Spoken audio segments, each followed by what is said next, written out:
Now, when you have unwanted and unused prescription medicine, you don't have to wait 6 months to get rid of it. All you have to do is come here to the sheriff's office, place it in the bin, and it's properly disposed of. Every home game, more than 90,000 fans fill Kyle Field, but if the games were to be moved to Houston, the stadium would be empty. More than 24 hours after Monday's shooting, police and investigators are still on the scene at Caffel's house, trying to find as much evidence and clues that may give them a reason why Caffel came out shooting. The designers say that even though the 18-hole course may look challenging, even beginners like me will be able to find success on the greenways. Students brought everything from their iPads, laptops, to even video games to play while they pass the time waiting for student ticket pull tomorrow morning. You're so going down. Bring it. Oh, I will. We spoke with a son today who declined to go on camera, but told his mom was just out here on the back porch shooting at a skunk when the bullet she shot ricocheted off the deck, went through the back door, hitting his dad in the abdomen. This year's weather has been a perfect combination of wet and dry, creating the best growing conditions for these grapevines the vineyard has ever seen. Residents that I spoke with today said the Brazos Valley was in some desperate need of rain, but no one was quite prepared for the amount of flooding and damages it caused. To help improve safety for those that live in the area, the city wants to add sidewalks to streets like this one while still maintaining the neighborhood's historical appeal. In a matter of a few months, Johnny Manziel went from being virtually unknown to Aggieland's biggest star, on and off the field. I don't really see myself as the Johnny football craze. It's kind of swept Aggieland and swept around the nation a little bit. I see myself as Johnny Manziel. I'm a guy from Kerrville, Texas. But after leading the Aggies into a new football conference and a 10-2 winning record, which included the massive upset of the then #1 team in the nation, Alabama, Johnny football quickly became the Heisman candidate frontrunner. This year's a whole new game because we have Johnny football, and he's going to win the Heisman. There's no way he can't win the Heisman. And this is the beginning of a dynasty for Texas A&M football. Thursday night at the 22nd Home Depot College Football Awards, Johnny football won the Davy O'Brien National Quarterback Award, while Monte Teo won the Maxwell Award. And some say it's a prediction of what's going to happen Saturday night in New York.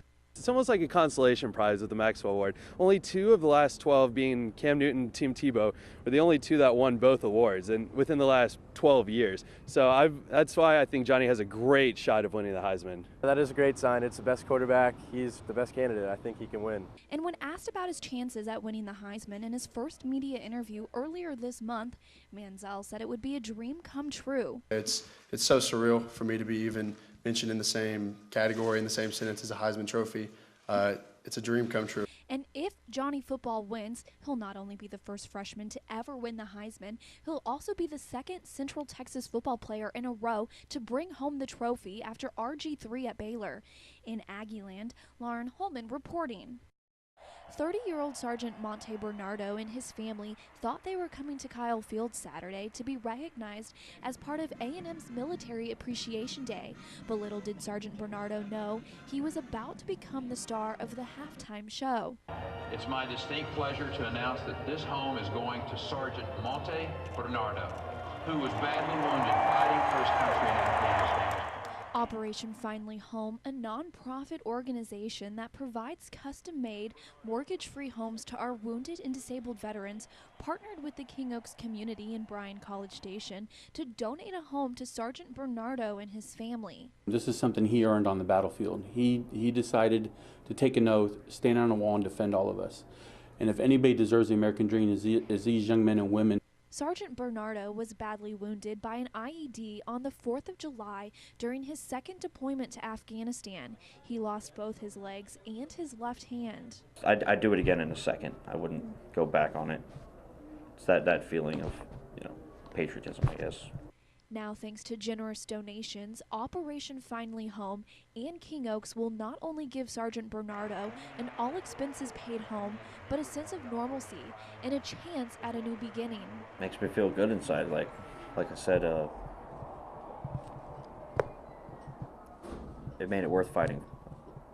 Made it worth the last 6.5 years of my life. Made it worth my legs, my hand. It's all worth it to have people like this. All of America should be like this. It's for sure. Sergeant Bernardo will move to Aggieland once all of his rehabilitation is completed in Maryland. He then plans on attending Texas A&M University and majoring in aerospace engineering. In College Station, Lauren Holman reporting. It's a tragedy that's left a community searching for answers. I can't do anything about it. I can't change it. But the one thing that I can affect a change on is coming out here and showing my support. Last Thursday, 42-year-old Lieutenant Colonel Roy Lynn Tisdale of Alvin, Texas, was shot and killed during a safety briefing meeting by another soldier. The world's a lesser place, losing him. Lieutenant Colonel Tisdale, a 1993 A&M graduate and Corps of Cadets member, died instantly.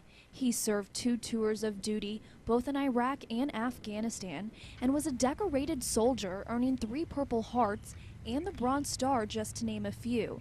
And with a threat of protesters from the Westboro Baptist Church showing up today, more than 400 Aggies gathered outside the church to make a wall of maroon to shield Tisdale's family. The opening words to the Spirit of Aggieland, it says, "There's a spirit can ne'er be told." I think all you need to do is look up and down this line here to understand what that means. Corps of Cadets member Michael Cobbs got emotional talking with us about the overwhelming response from the community. It's amazing. You come to A&M and you hear about the family. God, and you don't really grasp it. And you really don't get an idea until something like this happens.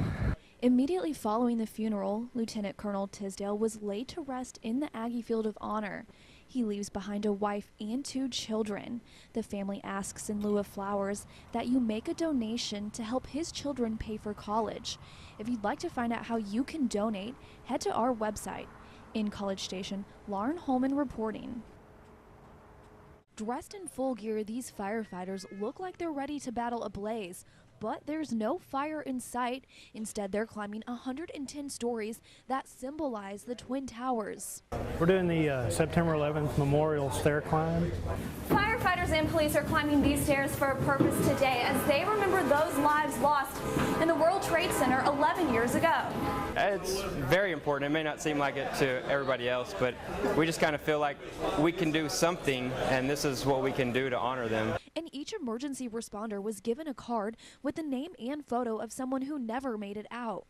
You know, they died trying to save people, and that's what we do here. Maybe not on that large a scale, but it's the same job. It's all about brotherhood and doing it for them.